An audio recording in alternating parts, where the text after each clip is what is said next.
A number of you may already know about craniosacral therapy, and some of this may be repetitious. Hopefully it's not.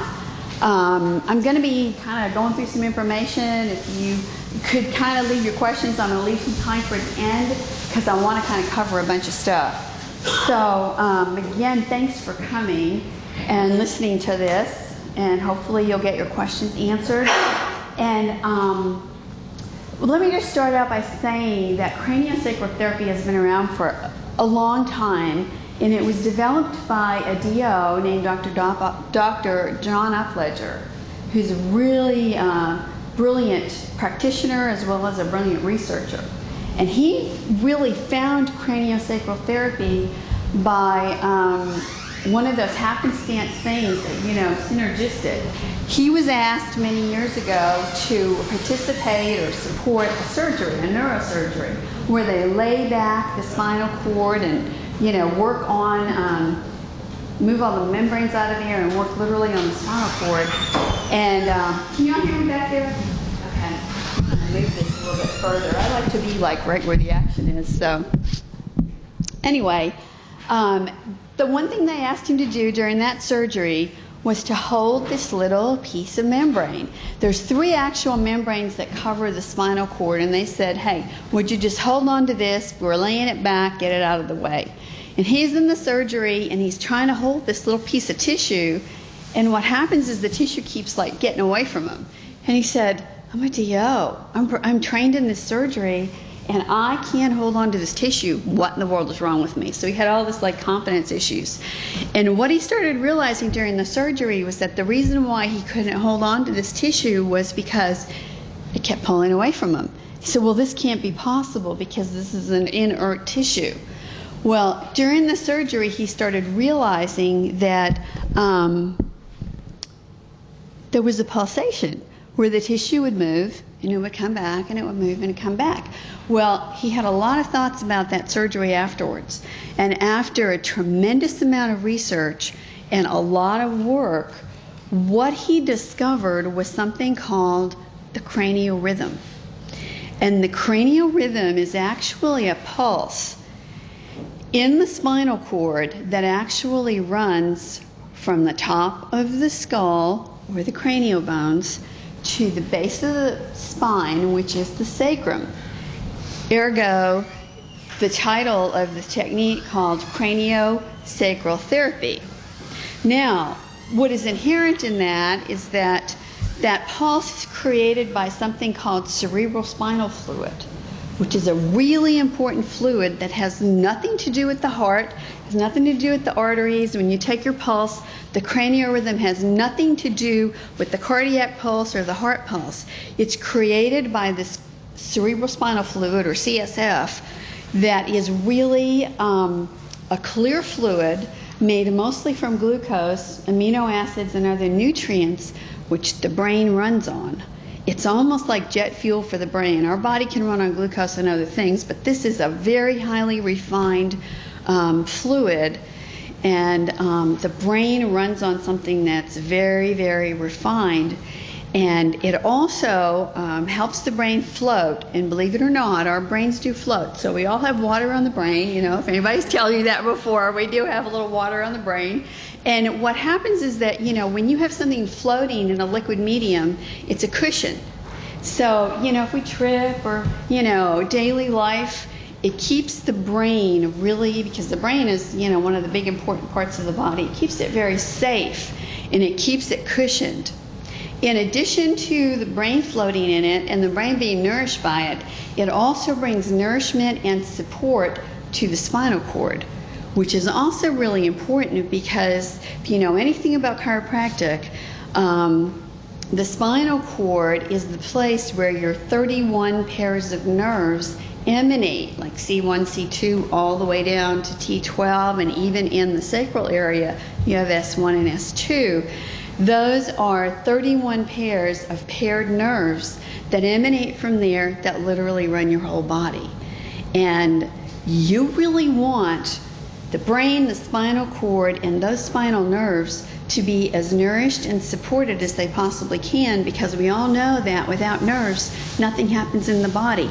Those nerves allow us to move, they allow us to think, they allow the autonomics, which allows us to blink, breathe, heart rate, digestion, all of those things that we don't even think about, and some of the structural things that we do. So we want the nerves to be as optimally supported as we can, because the more healthy the nerves are, the more great information comes from the brain into the spinal cord and out through those nerves, kind of like a big telephone system.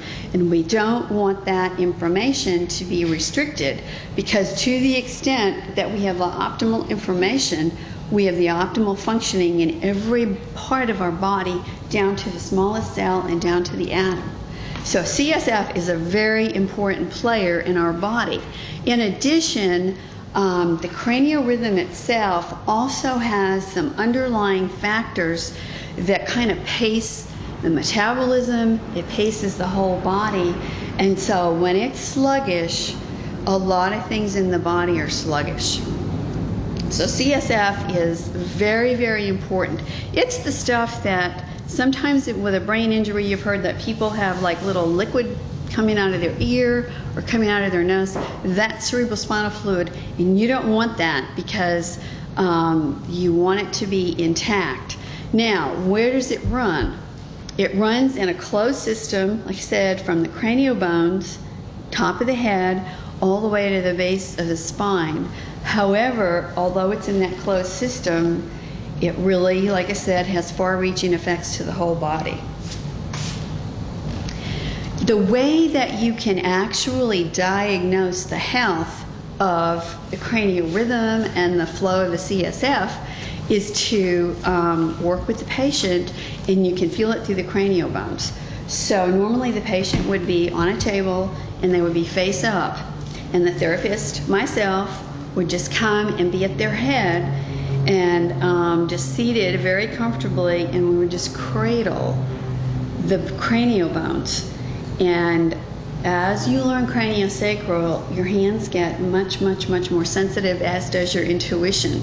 And you begin to listen with your hands, with your whole body, and with your just sense of what the body's trying to tell you. And there's a cranial rhythm pattern.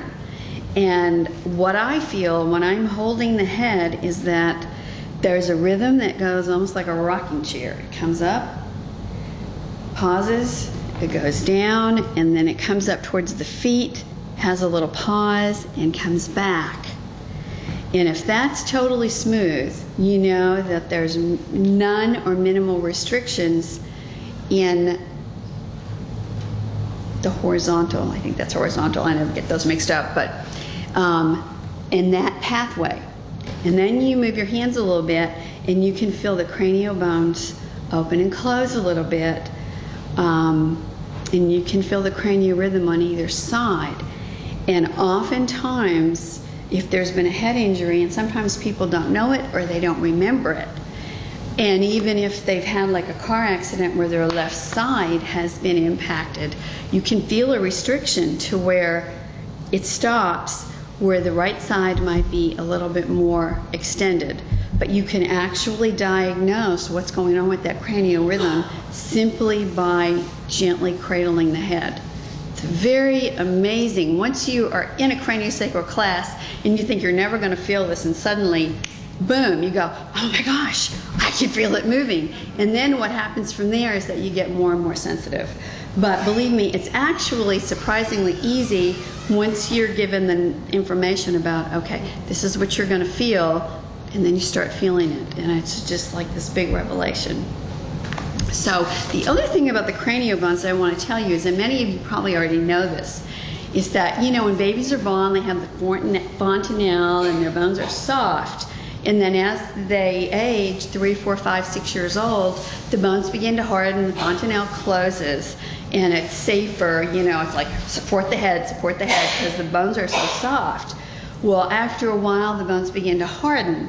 And most of Western medicine believes that by about 8, 9, 10, 12, our bones are hardened, and we've got this kind of like helmet It's hard, it protects the brain, and it's just all stuck together. That could not be further from the truth. If it were that way, we could never feel the cranial rhythm.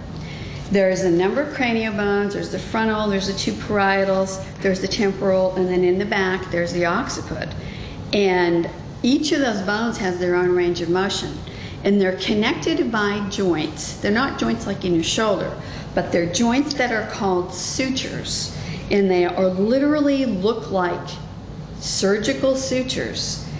And the sutures provide a range of motion where the bones can move back and forth, open and close. And in fact, with every breath that you take, the bones have an opening and a closing because they're allowing energy to move through. They're allowing energy and that respiration to move through, so the body can kind of be like a bellows and open and close as it reflects in the lungs.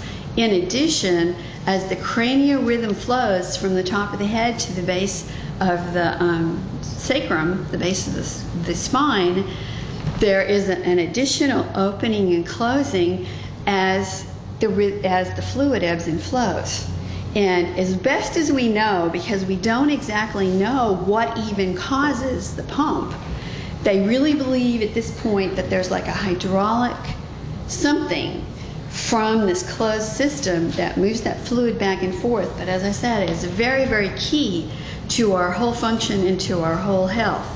And to, like I said, to the extent that that fluid is decreased in certain areas, you're going to create a decreased function in that part of the body where the nerves go to, and we really don't want that. We want optimal functioning, optimal inflammation.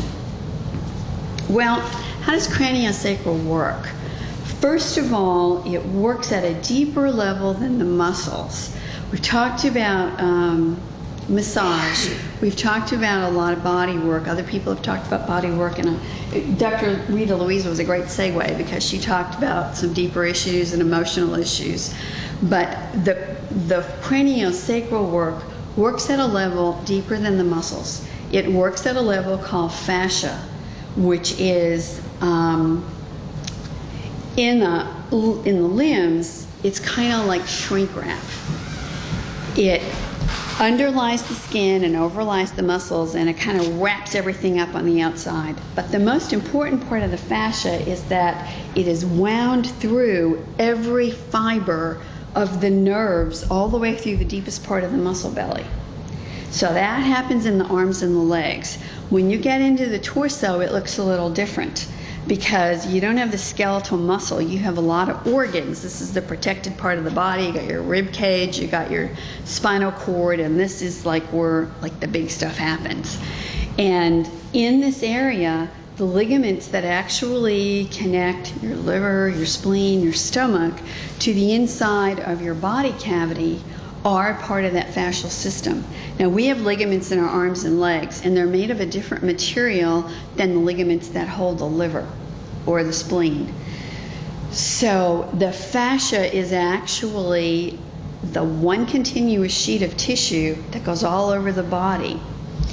In this whole closed area, the fascia looks like the membranes that Dr. Upledge was trying to hold on to. There's 3 actual layers of membranes that cover the spinal cord, and they're totally continuous, again from the sacrum all the way up into the brain, and actually the top of those membranes are connected to the underside of your cranial bones, which says that the cranial bones are very, very important to the functioning of the whole body. And we think they're just kind of the armor that protects the brain.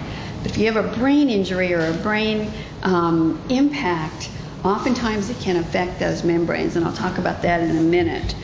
But because the tissues are continuous, the fascia is the level in the body that allows the body to communicate with all parts, from the nerves to the muscles to the ligaments to the joints, all the way down to the cellular level. The fascia level is the level in which the acupuncture meridians run. And you know, if you know about acupuncture meridians, they go through the whole body. It looks kind of like a racetrack because they go circular from your head through your face, arms, and they go through your feet, end up in your feet, and come back, each one through an organ. And they each have to communicate with the whole part of the body. In addition, the fascia level, there's a number of actual levels within fascia. And that is the place where your trauma memory is held. If you've ever had an injury, whether it's a mechanical injury like a car accident, whether it's an emotional injury like a death in the family or something that affects you emotionally, that all of these trauma actually affect the body, and we cannot separate the body from the emotions. All of that injury, including chemical injuries, which Dr. Louise talked about also, exposure to pesticides, exposure to other things, chemicals in food, all of those things are an impact and an injury to the body because they create a dysfunction. All that memory is held in the fascia. And when you have that kind of an injury, the fascia gets impacted, it gets twisted, it has restrictions in it, and those restrictions create a pattern that create a muscle tension and a restriction that stops your normal range of motion. And in order to release that, we must release the fascial memory of the injury. I got it today. And like I said, it looks different in the whole body, but it is the same communicating factor. So when I place my hands on a person's body, and what the therapist does, usually the patient is laid out on a table, face up, totally relaxed, and I usually start with the head. And all you need to do is cradle the head and start listening to the body. You drop into a zone and wait for further instructions. And I say that because craniosacral is the one technique that I've ever learned, and I've been to many, many seminars, which is a technique where the body leads and the therapist follows, which to me is absolutely brilliant because I totally believe in the innate ability of the body to heal itself. And that is really the basis of craniosacral therapy. What we believe is that the body knows how to heal itself, and if it could have gotten over that bump of those restrictions, it already would have done that. In fact, the body does heal itself and unwind a lot of injuries, twist your ankle, do other things. But when you have consistent restrictions or consistent pain in an area, what the issue is that the body has just not been able to get over that hump to do what it knows how to do.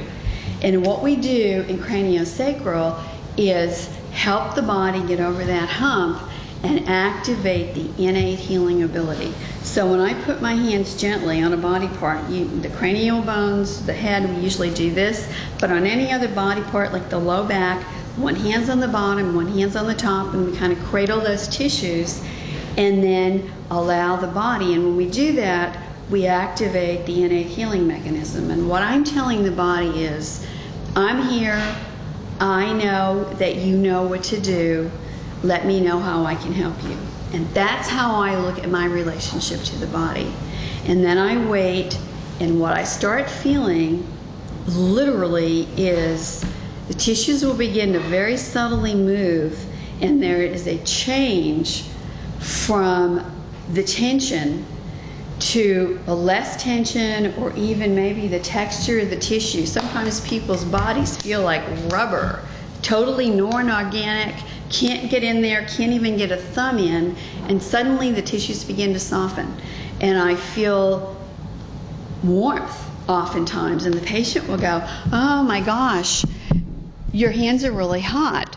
And I will say to them, this is not my body heat, this is your body heat, because when the restrictions begin to unwind, circulation comes in there, blood comes in, life comes in, lymph starts to flow, and that is what we're looking for, because when something is cold, it's absolutely frozen, nothing is moving, and it's literally secreted from the body.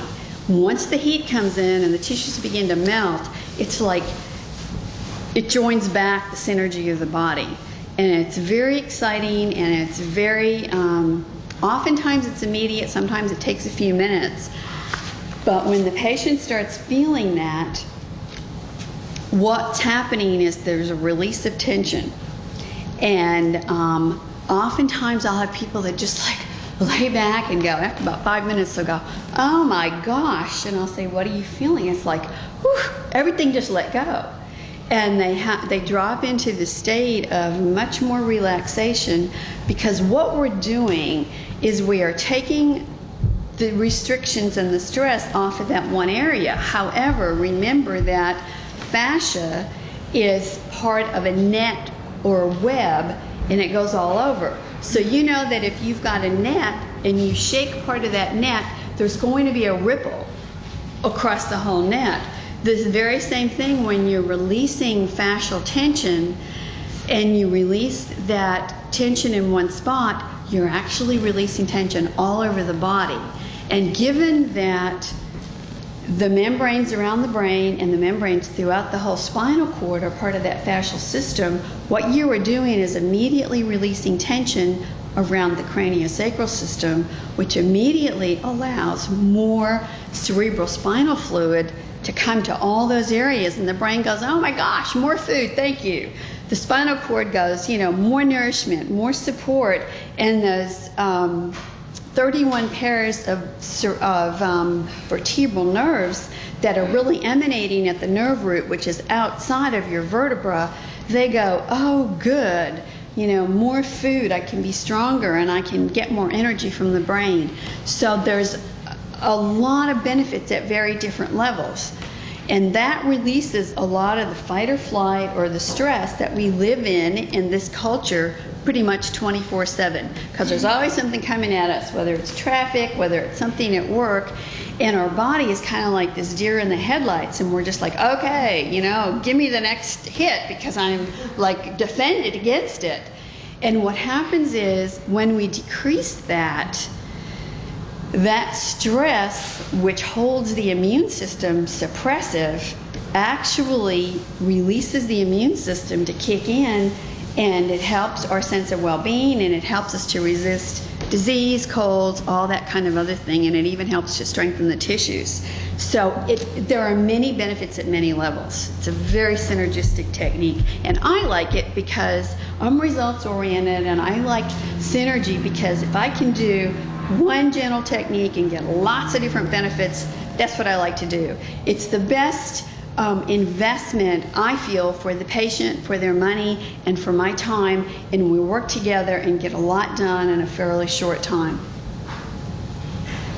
When the patient gets off the table, they have an incredible sense of relaxation. Most of the time, if they haven't already fallen asleep on the table, they will say, oh, I feel like I had a nap, or I could use a nap.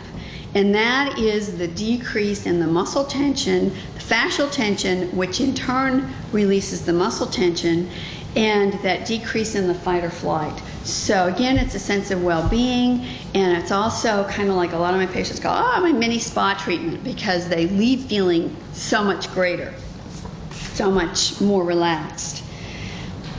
A number of benefits. The sessions are cumulative, which is really exciting to me because, again, I'm very results oriented.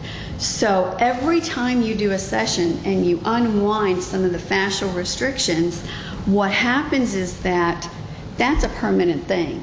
Unless another injury, oh my gosh, 5 minutes, I'm way behind here. Unless another injury happens, there's not going to be a reversion to where they were. So there's a lot of benefit. We move forward. Craniosacral addresses many things: neck pain, back pain, old whiplash, new whiplash, other accidents, organs, immune system, and it's the best technique in therapy I know for closed head injuries, which is when you fall and hit your head on the concrete, you think you're okay, but you've mashed your cranial bones. It's not a good thing. And I want to talk about, I had a bunch of people to talk about, didn't know I was going to be so long-winded. I have one patient that I want to talk about that I think illustrates the most spectacular results. And it's a woman who fell 500 feet, which is 50 stories, in a hang gliding accident. She hit the ground. She did not break a bone. She had severe soft tissue injuries, brain injuries, and had a 21-day coma before she woke up, was in a wheelchair. When I got, and this was in '98, when I met her, her right side was contracted, her foot was turned in, and she was having a really hard time walking, pronounced limp. Today, you would not know that anything happened to her. She's been diligent, she's been committed. I give her the credit for coming and working with me, and you would not know that anything happened to her. In addition, she shared with me that her personality is back, her cognitive factors are back, and she said, I feel like the person I was before my accident, which has been the most heartwarming thing for me. And this is Margaret, and she's willing to come up. This lady is a miracle patient. Thank you. You can kind of tell that, you know, there's something in my left brain and my right side. I was in a wheelchair when I was released from the hospital. Check this out. I'll close my hands and open them as fast as I can. See, my right side is kind of messed up. So, but when I can mentally make it better, and Dr. Fran has made my limp, it's almost completely gone. I have a handicap placard on my car, but I mean, you know, I don't know. I'm going to walk. You got me but I mean, it's gotten so much better. And really, almost every session that we have had, we've seen an actual improvement. Thank you, Margaret. I appreciate you sharing that.